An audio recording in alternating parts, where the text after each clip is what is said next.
ITR 2 assessment year 2026-27 यानी कि financial year 2025-26 के लिए कैसे फाइल करें, कैपिटल गेन्स फ्रॉम प्रॉपर्टी हो, शेयर्स, म्यूचुअल फंड्स हो या कोई और रीजन, ITR 2 का अपडेटेड एंड डिटेल्ड वीडियो है, ये पूरा जरूर देखिए। अब देखिए, ITR 2 फाइल करने से पहले हमें यह समझना जरूरी है कि ITR 2 आखिर फाइल किन केसेस में करना चाहिए। तो अगर आपकी एनुअल इनकम 50 लाख से ऊपर है, या फिर आपकी income more than 2 house property से रेंटल इनकम कुछ आती है, कैपिटल गेन्स या कैपिटल लॉस हो गए हैं, चाहे वो शॉर्ट टर्म हो या फिर लॉन्ग टर्म हो, फ्रॉम एनी एसेट, चाहे वो प्रॉपर्टी हो, शेयर्स हो, म्यूचुअल फंड्स हो, गोल्ड हो या फिर डेट हो, या फिर आपकी एग्रीकल्चरल इनकम 5,000 रुपए से ज्यादा है, आप किसी कंपनी के अंदर डायरेक्टर हैं, चाहे वो लिस्टेड कंपनी है या फिर प्राइवेट लिमिटेड कंपनी है, holder of unlisted equity shares को भी ITR 2 फाइल करना है। यानी कि कई बार लोग स्टार्टअप्स के अंदर इन्वेस्ट करते हैं या फिर प्राइवेट कंपनीज के अंदर इन्वेस्ट करते हैं, उनको भी ITR 2 भरना होगा। अगर आप NRI हैं या फिर resident but not ordinarily resident हैं, तो आपको ITR 2 भरना है। आपकी कोई भी फॉरेन इनकम है, फॉरेन में कोई अकाउंट है, फॉरेन में कोई एसेट्स हैं, या फिर आपकी कोई भी इनकम है जो लॉटरी से आती है, gambling, online gaming, crypto currencies या फिर वर्चुअल डिजिटल एसेट से आती है, आपका कोई भी TDS कटा है, कैश विड्रॉल अगर आपने 1 करोड़ से ज्यादा करे हैं, उस केस में भी आपको ITR 2 भरना होगा। आपके किसी भी टाइप के ब्रॉड फॉरवर्ड लॉसेस हैं, जैसे कि आपका कोई कैपिटल लॉस पास्ट ईयर में हो गया है या इस साल में हो गया है, उसको आप फ्यूचर ईयर्स में कैरी फॉरवर्ड करना चाहते हैं, क्योंकि उसको सेट ऑफ किया जा सकता है कैपिटल गेन्स के अगेंस्ट। आपके स्पाउस या माइनर चाइल्ड की कोई भी इनकम है जो आपकी इनकम के अंदर क्लब होने वाली है, इन सारे ही केसेस में हमें ITR 2 फाइल करना होगा। लेकिन इनमें कुछ केस ऐसे भी हैं जिसमें आपको ITR 2 फाइल नहीं करना है। अगर ये सारी इनकम या जो भी हमने केसेस डिस्कस करे, उनके बावजूद आपकी अगर कोई बिजनेस इनकम है, फॉर एग्जाम्पल कुछ फ्रीलांसर्स होते हैं, कोई प्रोफेशनल इनकम है आपकी, तो आपको ITR 3 फाइल करना होगा। आपने कोई भी इंट्राडे ट्रेडिंग करी है, फ्यूचर्स एंड ऑप्शंस के अंदर आप ट्रेड करते हैं, तो भी आपको ITR 3 भरना पड़ेगा। और इस साल से एक और नया चेंज आ गया है, अगर आपका कोई भी फॉरेन रिटायरमेंट बेनिफिट अकाउंट है अंडर सेक्शन 89A, उस केस के अंदर भी आप ITR 1 या ITR 4 नहीं भर सकते हैं, आपको ITR 2 ही भरना पड़ेगा। अब यहां पे मैं 1-2 क्लैरिफिकेशन और दे देता हूं। कई बार हम स्टॉक्स और म्यूचुअल फंड्स के अंदर इन्वेस्ट करते हैं, तो अगर आपने कोई भी सिक्योरिटीज खाली खरीदी हैं और उनको बेचा नहीं है, तो आप ITR 1 आराम से भर सकते हैं। इसके साथ साथ अगर आपका कैपिटल गेन 1.25 लाख तक का ही है, सारे एसेट्स मिला के, तो भी आप ITR 1 फाइल कर सकते हैं। कैपिटल गेन्स अगर हमारा मोर देन 1.25 लाख का है, तभी हमें ITR 2 भरने की जरूरत है। अब इनकम टैक्स के साथ साथ हमें अपनी इन्वेस्टमेंट प्लानिंग करनी भी जरूरी है, और हम कैसे स्मार्ट इन्वेस्टमेंट्स कर सकते हैं फॉर नेक्स्ट 10, 20, 30 ईयर्स, इसके लिए आप हमारा नेक्स्ट फ्री वेबिनार अटेंड कर सकते हैं। वेबिनार में हम mutual funds and stock investments की डिटेल्ड स्ट्रेटेजी डिस्कस करते हैं। वेबिनार का लिंक आपको नीचे डिस्क्रिप्शन में मिल जाएगा, काफी वैल्यू ऐड होता है, जरूर अटेंड कीजिए। अब ITR 2 फाइल करने के लिए हमारा पहला स्टेप आ जाता है कलेक्ट ऑल डॉक्यूमेंट्स। इसमें सबसे पहले हमें कलेक्ट करनी है अपनी सारी बैंक स्टेटमेंट्स, जहां पे हमारी कोई भी इनकम रिफ्लेक्ट हो रही है, और हो सकता है कुछ ऐसी भी इनकम हो जो हमारी फॉर्म 16 या फिर AIS के अंदर रिफ्लेक्ट ना होती हो। फॉर्म 16 हमें नेक्स्ट डॉक्यूमेंट चाहिए जो आपको आपका एम्प्लॉयर देता है। आप जिस भी कंपनी के अंदर काम करते हैं, वहां पे आपकी सैलरी की और आपका जो भी TDS कटता है उसकी डिटेल्स मिल जाती हैं। फिर फॉर्म 26AS होता है, जो भी हम डाउनलोड करके देखेंगे, हमें इनकम टैक्स की वेबसाइट से मिल जाता है। फिर होता है हमारा एनुअल इंफॉर्मेशन स्टेटमेंट, जिसे हम AIS कहते हैं शॉर्ट में। इसके अलावा एक और इंपॉर्टेंट डॉक्यूमेंट है जो आपको चाहिए होगा, वो है आपकी टैक्स P&L। आपका कितना कैपिटल गेन्स बना है, चाहे वो शॉर्ट टर्म का हो या फिर लॉन्ग टर्म का, तो आपके डीमैट अकाउंट के अंदर ये आपको स्टेटमेंट मिल जाती है। तो आप अपनी टैक्स P&L अपने साथ रेडी करके रख लीजिए। उसके साथ साथ आपके अगर mutual fund investment demat account के बाहर होते हैं, तो भी आपको जो भी आपकी कंसोलिडेटेड कैपिटल गेन्स की स्टेटमेंट मिलती है आपके म्यूचुअल फंड अकाउंट से, वो आप निकाल के रख लीजिए। अगर आपका कोई भी प्रॉपर्टी के अंदर कैपिटल गेन हुआ है, उसकी भी आप अपनी डिटेल्स रेडी रखिए कि कितने में आपने वो प्रॉपर्टी खरीदी थी, जिस ईयर में खरीदी थी, साथ में उस प्रॉपर्टी को आपने कितने में बेचा, ये सारी डिटेल्स भी आप रेडी रखिए। चलिए अब स्टेप 2 पे चलते हैं। ITR एक्चुअली फाइल कैसे करना है ये देख लेते हैं। incometax.gov.in की आप वेबसाइट पे जाएंगे, गूगल भी आप कर सकते हैं। अगर आप पहली बार ITR फाइल कर रहे हैं, तो आप पहले जाके ये टॉप राइट हैंड कॉर्नर से रजिस्टर कर लीजिए, अपनी सारी की सारी डिटेल्स फिल कर लीजिए। उसके बाद आप यहाँ पे लॉगिन में आ जाइए। मैंने ऑलरेडी यहाँ पे लॉगिन कर लिया है। आपको अपने पैन और पासवर्ड से लॉगिन करना होगा। एक बार आपने लॉगिन कर लिया तो इस तरीके का कुछ आपको डैशबोर्ड दिखेगा। यहां पे आप ई फाइल के अंदर जाएंगे, इनकम टैक्स रिटर्न्स में जाएंगे, व्यू फॉर्म 26AS पे जाएंगे, क्योंकि हमें पहले 26AS को डाउनलोड करना है, जहां पे हमारी सारी टीडीएस की डिटेल्स मिल जाती हैं। उसके बाद I agree, proceed, then view tax credit. Assessment year हमें सेलेक्ट करना है 2026-27, क्योंकि हम फाइनेंशियल ईयर 2025-26 के लिए फाइल कर रहे हैं। View as HTML, view download, export as PDF। तो 26AS आपको कुछ इस तरीके से देखने के लिए मिलेगा कि यहां पे आपकी टोटल, फॉर एग्जांपल ये जो सैलरी का अमाउंट है ये क्रेडिट हो रहा था, इसके अगेंस्ट टैक्स डिडक्ट कितना हुआ है। इस केस के अंदर TDS कुछ भी डिडक्ट नहीं हुआ है, क्योंकि न्यू टैक्स रेजिम में हम सबको ही पता है कि 12 लाख तक अब कोई टैक्स नहीं लगता है, तो इस वजह से कोई TDS डिडक्ट नहीं हुआ है। लेकिन अगर आप हायर ब्रैकेट के अंदर आते हैं तो आपकी TDS की सारी वैल्यूज यहां पे मिल जाएंगी आपको। अब वापस से हम डैशबोर्ड पे आ गए हैं। नेक्स्ट हमें डॉक्यूमेंट चाहिए AIS। यहां पे हमें जो भी इनकम हमारी रिफ्लेक्ट हो रही है इनकम टैक्स डिपार्टमेंट के अंदर वो मिल जाएगी। तो AIS पे क्लिक करते हैं तो देखिए यहां पे आपको डाउनलोड AIS एंड TIS की इंफॉर्मेशन मिल रही है। ये दोनों ही डॉक्यूमेंट आप यहां पे जाके और यहां पे जाके डाउनलोड कर सकते हैं।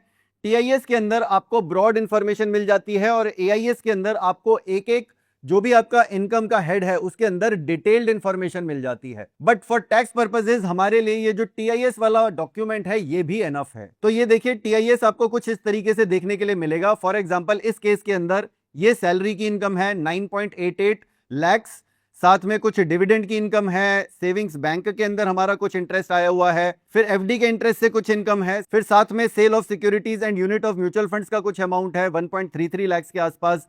परचेज ऑफ सिक्योरिटीज भी आप यहां पे देख सकते हैं। अब देखिए हमारा लास्ट डॉक्यूमेंट था टैक्स P&L, वो भी मैं आपको दिखा देता हूं। आप जिस भी ब्रोकिंग अकाउंट के थ्रू ट्रेड करते हैं या इन्वेस्ट करते हैं वहां पे आपको ये देखने के लिए मिल जाएगा। फॉर एग्जांपल ये अपस्टॉक्स का एक ग्रॉस P&L आप यहाँ पे देख रहे हैं, -787 रुपीज का यहाँ पे लॉस देखने के लिए मिल रहा है। नेट P&L 2200 के आसपास देखने के लिए मिल रहा है, जिसके अंदर हमारे जो बाकी के चार्जेस लगते हैं वो भी इंक्लूड हो गए हैं। तो इस तरीके से आपको अपने टैक्स P&L निकाल लेने हैं सारे डीमैट अकाउंट के और म्यूचुअल फंड्स अकाउंट के। अब वापस से चलते हैं हम अपनी इनकम टैक्स की वेबसाइट पे, जहां पे हम ITR 2 फाइल करेंगे। तो यहां पे आप जाएंगे ई फाइल में, income tax returns and file income tax return पे। तो इस तरीके की विंडो खुलेगी। हम असेसमेंट ईयर सेलेक्ट कर लेंगे 2026-27 online mode and then continue. अब यहां पे देखिए आपको स्टार्ट न्यू फाइलिंग का ही ऑप्शन दिखेगा जब आप पहली बार फाइल करेंगे। अगर आपने ऑलरेडी कुछ इंफॉर्मेशन फिल कर दी थी तो आप अपना रिज्यूम फाइलिंग भी कर सकते हैं। मैंने ऑलरेडी कुछ इंफॉर्मेशन फिल कर दी है तो रिज्यूम फाइलिंग करते हैं। अब देखिए यहाँ पे आपको अलग अलग स्केड्यूल्स देखने के लिए मिल रहे हैं, general, income, deduction, tax and others. इसके अंदर हमें जाके अपने एक एक स्केड्यूल सेलेक्ट करने हैं कि हमारी किन किन टाइप की इनकम है या फिर कौन कौन से हम डिडक्शंस क्लेम करना चाहते हैं, जिससे कि हमें बहुत ज्यादा एक्स्ट्रा इंफॉर्मेशन देखने के लिए ना मिले अपने फाइनली फाइलिंग के अंदर। तो पहले वाले जनरल सेक्शन के अंदर ये जो पार्ट A है ये सभी के लिए एप्लीकेबल होगा, पर्सनल इंफॉर्मेशन वाला। और ये schedule 5A Portuguese civil code के अंदर आता है, ये 99% लोगों के लिए तो एप्लीकेबल नहीं है। फिर नेक्स्ट हम जाएंगे इनकम वाले स्केड्यूल के अंदर। यहां पे इंपॉर्टेंट है हमें अपनी सारे इनकम वाले स्केड्यूल से सेलेक्ट करना। तो सैलरी वाला स्केड्यूल पहला हो गया, जो मैक्सिमम लोगों के लिए ऑब्वियसली एप्लीकेबल होगा ही। अगर आपकी बाई चांस बिजनेस इनकम है तो आपको ITR 3 या 4 के अंदर जाना पड़ेगा। स्केड्यूल हाउस प्रॉपर्टी का अगर आपका ऑप्शन है, अगर आपकी 2 हाउस प्रॉपर्टी से ज्यादा इनकम आती है तो आपको ये सेलेक्ट करना पड़ेगा। कैपिटल गेन्स जो मैक्सिमम लोगों के लिए एप्लीकेबल होगा वो तो सेलेक्ट करना ही चाहिए। फिर सेक्शन 112A ये भी आपको सेलेक्ट करना होगा अगर आपके लॉन्ग टर्म कैपिटल गेन्स बने हैं तो। शेड्यूल 115AD ये NRIs के लिए एप्लीकेबल है, तो अगर आप NRI हैं तो आपको ये सेलेक्ट करना पड़ेगा। देन वर्चुअल डिजिटल एसेट्स, जो भी हमारी क्रिप्टो करेंसीज होती हैं या कोई और भी आपके डिजिटल एसेट से कोई भी इनकम है तो आपको ये सेलेक्ट करना पड़ेगा। फिर शेड्यूल अदर सोर्सेज भी मैक्सिमम लोगों के लिए एप्लीकेबल होगा। आपकी जो भी इंटरेस्ट या डिविडेंड से इनकम आती है, आपके बैंक अकाउंट में ऑब्वियसली कुछ पैसे पड़े होते हैं या FD में होते हैं, उन पे कुछ इंटरेस्ट लगता है, तो ये हम सेलेक्ट करेंगे। नेक्स्ट सेक्शन है SPI, जिसे हम कहते हैं स्पेसिफाइड पर्सन इनकम। अगर आपके बच्चे जो अर्न नहीं करते हैं और वो डिपेंडेंट हैं, या आपकी वाइफ हैं, कोई स्पाउस हैं जो अर्न नहीं करते हैं और उनके नाम पे आप इन्वेस्टमेंट करते हैं, बाई चांस उससे कोई इनकम आपको आती है, वो सारी इनकम आपको यहां पे ऐड करनी होगी। Then income chargeable at special tax rate, ये मैंडेटरी है, ऑलरेडी ये सिलेक्टेड ही है। नेक्स्ट सेक्शन है हमारा एग्जेम्प्ट इनकम वाला सेक्शन।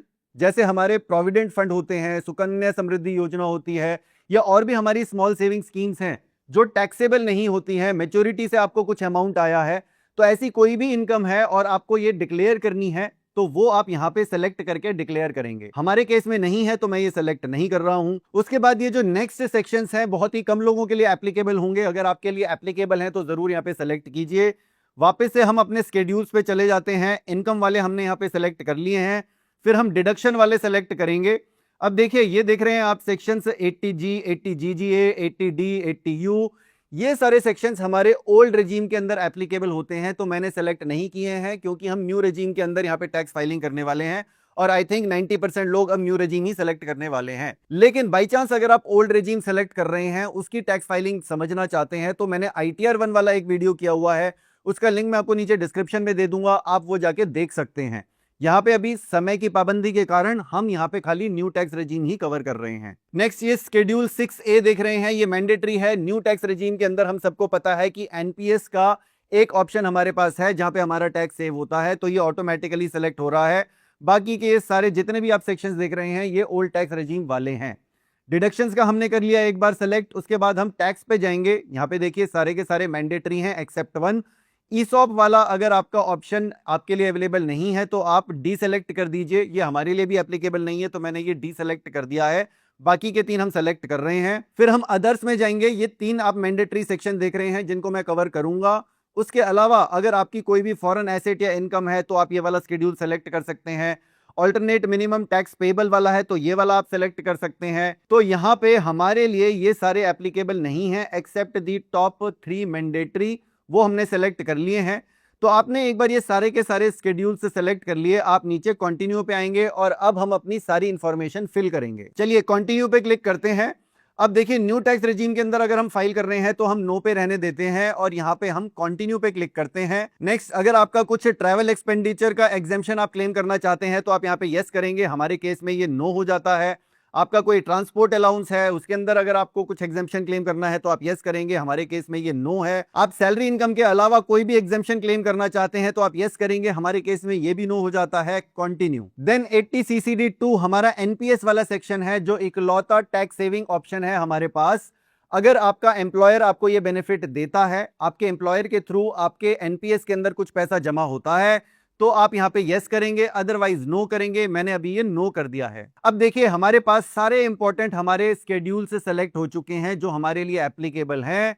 अब पहले वाला स्केड्यूल आप देख रहे हैं जनरल पर्सनल इंफॉर्मेशन का, इसमें चलते हैं। तो ये देखिए सबसे पहले हमारी पर्सनल इंफॉर्मेशन जहां पे आपको अपनी एड्रेस डिटेल्स और बाकी की कॉन्टैक्ट डिटेल्स कंफर्म करनी होती हैं। हालांकि वो प्री फिल्ड होता है, लेकिन यहाँ पे मैं आपको एक बात बता दूं, सेकेंडरी एड्रेस डिटेल्स भी फिल करनी होती हैं। तो सेम एज प्राइमरी एड्रेस अगर आपका है तो वो ऑप्शन आप जरूर सेलेक्ट कर लीजिएगा, अदरवाइज जब हम फाइनल वेरिफिकेशन कर रहे होंगे वहां पे एरर आ जाएगा। अब यहाँ पे नेक्स्ट इंपॉर्टेंट कैटेगरी है फिलिंग स्टेटस की। अब यहाँ पे हमें अगर हम ड्यू डेट के पहले ही फाइल कर रहे हैं, जो 90% लोग करते ही हैं, तो आप ये पहले वाला ऑप्शन सेलेक्ट कर लेंगे। अगर आप ड्यू डेट के बाद फाइल कर रहे हैं तो आप ये वाला ऑप्शन सेलेक्ट कर लेंगे। उसके बाद अगर हम न्यू रेजीम के अंदर ही जो डिफॉल्ट ऑप्शन है वो सेलेक्ट हो रहा है, अगर हम न्यू रेजीम के अंदर फाइल कर रहे हैं तो आप यहाँ पे नो सेलेक्ट करेंगे। अगर आप ओल्ड रेजिम में फाइल करना चाहते हैं तो आप यहां पे यस सेलेक्ट करेंगे। देन ये हमें रेजिडेंट स्टेटस दिखा रहा है। इसके साथ साथ हमें रेजिडेंट स्टेटस का किस तरीके से हम रेजिडेंट हैं वो सेलेक्ट करना होगा, तो मैं ये पहले वाला स्टेटस सेलेक्ट कर लेता हूं। Then next is are you an FPI? No. Return is being filed by a representative assessee, मैं अपने लिए खुद फाइल कर रहा हूं तो मैं नो सेलेक्ट करूंगा। Whether you are a director of a company during the previous year, ये हमारे वाले केस में यस है, जो भी मैं एग्जांपल ले रहा हूं। तो अगर आप डायरेक्टर रहे हैं किसी भी प्राइवेट लिमिटेड कंपनी या फिर लिस्टेड कंपनी के अंदर, तो आपको अपनी डायरेक्टर की यहाँ पे कंपनी की साथ में डिटेल्स डालनी होंगी और साथ में आप कितने इक्विटी शेयर्स उसके अंदर होल्ड करते हैं इसकी भी आपको डिटेल्स डालनी होंगी। Then next is bank details. आपके जितने भी बैंक अकाउंट्स हैं वो आप यहाँ पे ऐड कर सकते हैं, लेकिन उसमें से एक मेन अकाउंट आपको रखना होगा। अगर आपका बाई चांस रिफंड बनता है तो उस अकाउंट के अंदर आपका पैसा आएगा, तो उसको आपको वैलिडेट करना होगा अपने आधार की डिटेल से। एक बार आपने ये चीजें वैलिडेट कर ली फिर हम कंफर्म करेंगे। Then next section is schedule salary, इस पे चलते हैं। देखिए अब ये ऑटो फेच कर रहा है कि कितनी सैलरी है। 9,88,000 की यहाँ पे सैलरी आ रही है। ये हमने अपने टीआईएस से भी कंफर्म कर लिया था, जो एआईएस के अंदर हमें टीआईएस वाला समरी मिलती है उससे भी हमने कंफर्म कर लिया था। अगर इसके अंदर कोई डिस्क्रिपेंसी है तो आप यहाँ पे जाके ग्रॉस सैलरी के ऑप्शन में जाएंगे, ऐड अनदर करेंगे। आपके अगर कोई एक्स्ट्रा सैलरी है, और वो यहाँ पे रिफ्लेक्ट नहीं हो रही है तो उसको भी आप यहाँ पे ऐड कर सकते हैं। देन ऑटोमेटिकली ये डिडक्शन ले रहा है 75,000 की। हमें सबको पता है न्यू टैक्स रेजिम के अंदर 75,000 की स्टैंडर्ड डिडक्शन मिल जाती है। हम कंफर्म कर देते हैं। Then next section is house property. अब देखिए हाउस प्रॉपर्टी से अगर दो हाउस प्रॉपर्टी से अगर आपको इनकम आती है तो आप यहाँ पे जाएंगे, ऐड अनदर पे जाएंगे, अपनी प्रॉपर्टी की एग्जैक्ट डिटेल्स डालेंगे, वहां से आपको कितना रेंट मिलता है या फिर उसकी कितनी लेटेबल वैल्यू है। अगर आपने अपनी प्रॉपर्टी को रेंट पे नहीं भी चढ़ाया हुआ है तो भी उसकी हमें नोशनल रेंट लेनी पड़ती है, वो आप यहाँ पे डालेंगे।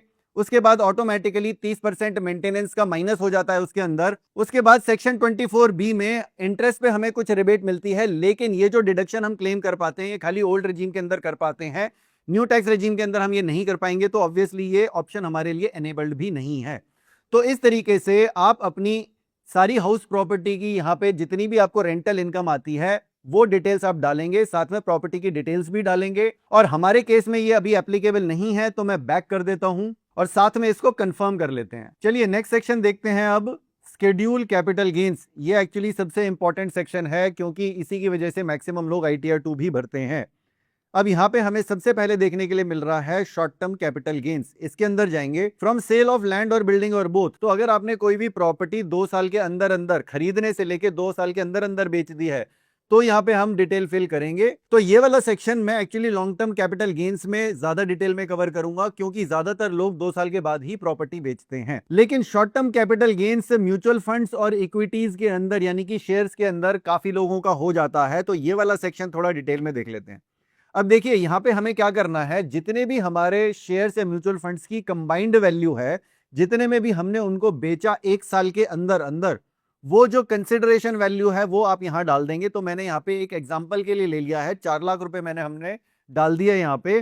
कॉस्ट ऑफ एक्विजिशन उन सारे शेयर्स और म्यूचुअल फंड्स की कंबाइंड वैल्यू जो थी वो आप यहाँ पे डाल देंगे। तो इस केस के अंदर मैंने 3 लाख पकड़ लिए है कॉस्ट ऑफ एक्विजिशन और 1 लाख रुपए का शॉर्ट टर्म कैपिटल गेन्स यहाँ पे बन गया है फॉर एग्जांपल। और इसके अलावा अगर आप मल्टीपल एंट्रीज कर रहे हैं तो यहाँ ऐड अनदर जाके एक और एंट्री कर सकते हैं, 2 एंट्री, कितनी भी यहाँ पे मल्टीपल एंट्रीज यहाँ पे कर सकते हैं। देन इस साल से यहाँ पे एक और सेक्शन ऐड कर दिया गया है, capital loss on buyback of shares. कई बार कंपनीज अपने शेयर्स को बाईबैक करती हैं, तो ऐसे केस में अगर आपने बाई चांस वो शेयर्स बेचे हैं जब बाईबैक हो रहा था, उस टाइम पे बाई चांस आपकी जो कॉस्ट ऑफ एक्विजिशन थी वो ज्यादा थी उस बाईबैक वैल्यू से, तो अगर आप उस कैपिटल लॉस को भी क्लेम करना चाहते हैं तो यहां पे जाके अपनी एंट्रीज कर सकते हैं। हमारे केस में ये नहीं है तो हम आगे बढ़ते हैं। नेक्स्ट सेक्शन आता है हमारे पास लॉन्ग टर्म कैपिटल गेन्स का। ये भी काफी इंपॉर्टेंट सेक्शन है जो मैक्सिमम लोगों के लिए एप्लीकेबल होता है। अगर आपने कोई भी लैंड या बिल्डिंग बेची है तो यहां पे आप जाके एंट्री करेंगे। हम जाके एक बार यहां पे एंट्री देख लेते हैं। तो यहाँ पे मैंने एक एग्जांपल के लिए ऑलरेडी एंट्री कर दी है। एडिट सेक्शन के अंदर या ऐड अनदर के अंदर जाके आप सेम ही जैसा तरीका है उस तरीके से सारी चीजें एंटर कर सकते हैं। यहाँ पे आपको सबसे पहले अपनी डेट ऑफ परचेज डालनी है। मैंने फॉर एग्जांपल यहाँ पे 8 जून 2017 डाली है यहाँ पे, और मान लेते हैं नवंबर 2025 में हमने इस प्रॉपर्टी को बेचा और जो मैंने कंसिडरेशन वैल्यू थी वो यहाँ पे 55 लाख रुपए पकड़ ली। मान लेते हैं कि 55 लाख रुपए में मैंने इस प्रॉपर्टी को बेचा था, और जो स्टैंप वैल्यू थी यानी कि जो रजिस्ट्री के अंदर जो वैल्यू लिखी जाती है वो जो वैल्यू थी वो भी 55 लाख की थी। इन दोनों वैल्यू में से जो भी हायर ऑफ द टू होती है वो टैक्स पर्पज के लिए कंसिडर कर ली जाती है, तो वो 55 लाख ही कंसिडर हो रही है। Cost of acquisition without indexation, यानी कि जो मैंने खरीदी थी प्रॉपर्टी 2017 में, वो कितने में खरीदी थी वो मैंने वैल्यू यहाँ पे डाली 30 लाख रुपए। तो उसके बाद जो ये इंडेक्सेशन वैल्यू लेता है, देखिए जो महंगाई बढ़ती है उसकी वजह से भी कुछ प्रॉपर्टी के रेट या नेचुरली कुछ चीजों के रेट बढ़ते हैं, तो उस हिसाब से ये इंडेक्सेशन वैल्यू टैक्स पर्पस के लिए कैलकुलेट करता है। तो वो बैठ रही है हमारी 41.47 लाख के आसपास। अब इसके अलावा देखिए मैंने यहाँ पे और कोई कॉस्ट नहीं पकड़ी है। ये जो आप देख रहे हैं इंप्रूवमेंट कॉस्ट, ये भी आप ऐड कर सकते हैं। इंप्रूवमेंट कॉस्ट का मतलब है जो भी आपने रेनोवेशन करी, इंटीरियर्स के अंदर खर्चा किया, जिस साल के अंदर किया, वो वैल्यू आप यहाँ पे डाल सकते हैं।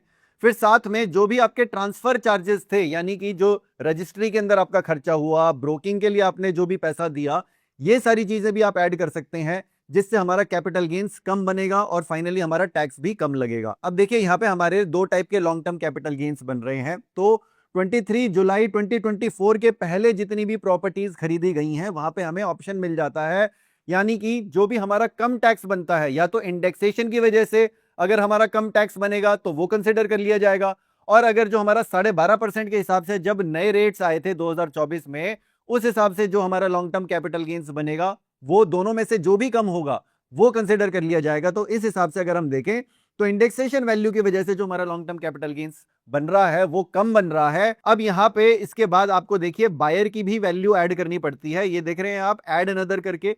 तो यहां पे जाके आपकी जो भी बायर है उसकी भी आपको डिटेल्स यहां पे डालनी पड़ेंगी। ये मैंने ऐसे ही एक फिक्टिशियस नाम डाल दिया है राहुल गुप्ता का। तो अगर आपने यहां पे बायर की डिटेल नहीं डाली तो ये आपको आगे बढ़ने नहीं देगा। और बाई चांस आपने अगर 2 प्रॉपर्टी बेची है तो आप ऐड अनदर पे जाके दूसरी प्रॉपर्टी की डिटेल्स भी डाल सकते हैं। अब यहां पे मैं आपको एक दो चीजें और बता देता हूं। जैसे मैंने आपको बताया था कि टोटल कॉस्ट ऑफ इंप्रूवमेंट आप यहां पे डाल सकते थे, तो यहां पे आप ऐड अनदर करके अपनी इंप्रूवमेंट कॉस्ट डालेंगे। फिर यहां पे आप ऐड अनदर करके एक और सेक्शन में अपने अगर कोई भी डिडक्शंस आपको क्लेम करने हैं।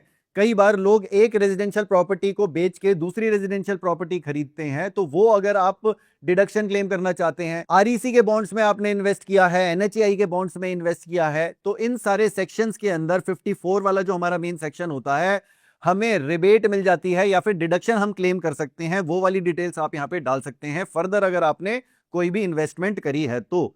उसके बाद यहां पे ऐड अनदर में जाके आप जो भी बायर है उसकी डिटेल्स ऐड कर सकते हैं। तो इसीलिए मैंने आपको स्पेसिफिकली सारी डिटेल्स भी दिखा दी। अब हम इसको सेव कर लेते हैं। इसके बाद नेक्स्ट सेक्शन हमारा आ जाता है एलटीसीजी के अंदर ही, from sale of listed securities और जीरो कूपन बॉन्ड्स एक्सेट्रा। तो अगर आपको long term capital gain bonds से, डेट म्यूचुअल फंड्स से हुआ है तो उसकी वैल्यूज आप यहां पे जाके डाल सकते हैं ऐड अनदर में करके। फिर हमारा नेक्स्ट एक और इंपॉर्टेंट सेक्शन आ जाता है long term capital gains from sale of equity shares and mutual funds. ये भी बहुत लोगों के लिए एप्लीकेबल होता है।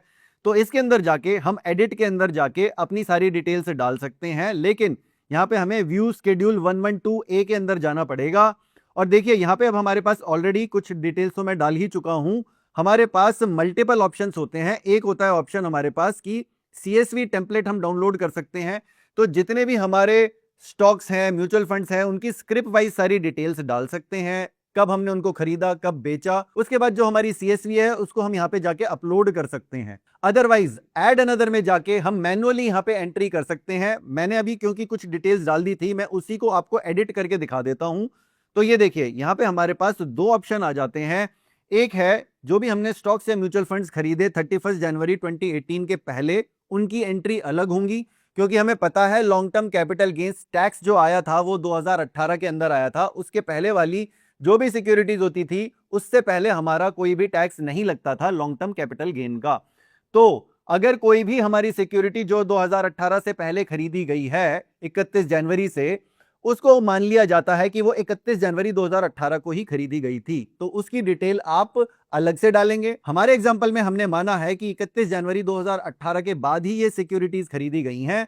तो यहां पे मैंने ये जो वैल्यू डाली, मैंने माना कि भाई 15 लाख रुपए का मेरा टोटल कंसिडरेशन वैल्यू आई थी स्टॉक्स और म्यूचुअल फंड्स का, जो मैंने अभी पिछले साल में बेचे। और मैंने मान लिया कि उन सारे स्टॉक्स और म्यूचुअल फंड्स को लेट्स से मैंने 2019 के अंदर खरीदा था और 5 लाख रुपए की उनकी टोटल परचेज वैल्यू थी। तो मैं यहां पे कॉस्ट ऑफ एक्विजिशन के अंदर डाल दूंगा। इसके साथ हम कुछ ट्रांसफर चार्जेस जितने भी होते हैं हमारे, उनको भी क्लेम कर सकते हैं एज एक्सपेंडिचर। अब इसके अंदर भी थोड़ा सा ट्रिकी है, इसको आप अच्छे से समझ लीजिए।